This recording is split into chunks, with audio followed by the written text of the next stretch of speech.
I was in Vietnam July of '67 through June of '68, and September 1970 through August of '71, where I flew Cobras, Lotus, and Hueys. I received several medals, everything from Silver Star to Distinguished Flying Cross, Bronze Stars, Air Medals, Purple Heart. We had spray rigs out each side of the aircraft, about 20 feet.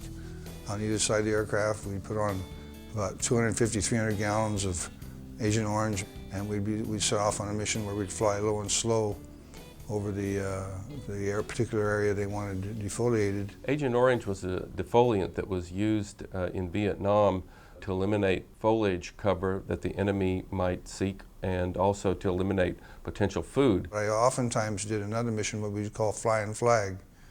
They'd be 4 or 5 123s that would be spraying a big area. And we'd be either end of the spray coordinates, so they could spot us, and they'd fly down and use us as a flag, and they'd fly right over us, and then turn around and go back, fly the other way, and fly right over us again. And after on those missions, and also on the other missions, we had to come home and wash the aircraft because it would take the paint off the tail boom. We used virtually no protective gear whatsoever. We walked around it in our boots. We didn't wear galoshes or have rubber suits or anything like that. And we didn't use protective face gear or any kind of inhalation protection. We didn't know any better. We just were told we were going to fly this mission, and we flew this mission. I was first diagnosed with a civilian doctor in 1997, and I was a very slight tremor. You hold a piece of paper up, and the end of the paper would just shake a little bit. I had a friend at work that said, you know, you should go to the VA. You have rights and you know, benefits there you need to look into. And I didn't even know what the benefits were when I signed up with the VA. And she said that I probably should see the neurologist. And then the tremor became worse, and he began to have a little bit of difficulty with dexterity in his hands. And he brought this to the attention of his doctor, who referred him to me as his neurologist. And when I examined him, he had all of the features of Parkinson's disease. There's quite a few studies that have shown that there appears to be an association between being exposed to those things, including insecticides and also herbicides, that can possibly be related to the development of Parkinson's disease. So when it became clear that Vietnam veterans were having certain kinds of health problems, a study was started comparing individuals who had been involved in spraying of Agent Orange compared to a group of individuals who had served in Southeast Asia but had not been exposed. Through these studies, it became evident that there was an association between exposure to Agent Orange and certain healthcare problems. My first meeting with Dr. Ross, I told him that, hey, I've got Parkinson's, and I think it's directly related to Agent Orange. And his answer was to me, well, it hasn't been proven. We believe pesticides and herbicides have some effect on Parkinson's, but it hasn't been recognized as a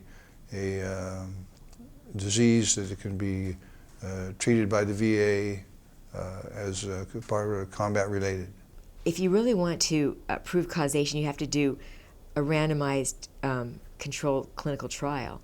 So, which is impossible to do in this with this kind of thing, because you can't dose people with pesticides and see if they develop Parkinson's more often than those who are not. The difference between correlation and causation is that correlation just means that there is an association between an exposure and an outcome, whereas causation means that that exposure has actually been shown to cause that outcome. And of course, not everybody who is exposed develops Parkinson's disease, and not everyone who has Parkinson's disease necessarily had an exposure. All we can say is that there is this association.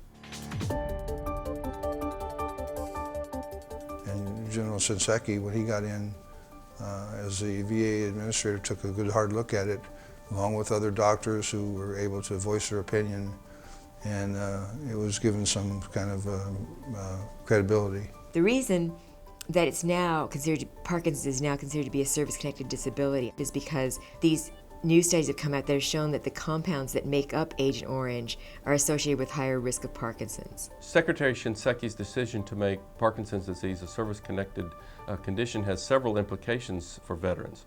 One of these is that they might obtain more compensation, and another is that they might be eligible for more health care services from the Department of Veterans Affairs. If I have to go to Parkinson's medications, they're combat related. And that's what it means to me. It means my medication and my treatment will be treated as a combat related disease rather than a side disease. For a person with Parkinson's disease, I think their take-home message should be that it's possible that they were someone who was rather susceptible to different toxins and they may have been exposed to those during their life at some point or another.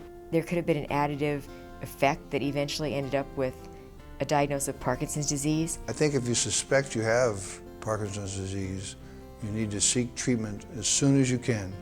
The sooner you seek treatment, the easier it'll be for you down the road. And the disease is treatable up to a certain extent, a certain point.